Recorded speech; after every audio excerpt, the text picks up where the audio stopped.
मन बह के तो भर लोटा भांग पिएला। ई तो हर घड़ी बाबा के दीवाना रहेला। करेला अति भोला दूर गति रउवे करी कुछ हे त्रिपुरारी। पी के गांजा बम बम भोले बोले सैया हमार भइल शिव के पुजारी। पी के गांजा बम बम भोले बोले सैया हमार भइल शिव के पुजारी।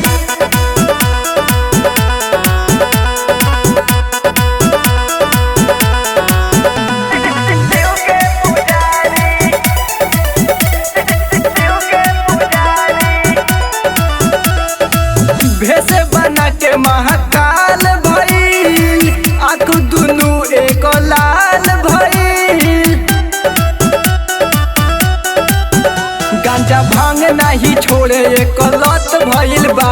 एकरा मारे सावन भर गत भइल बा।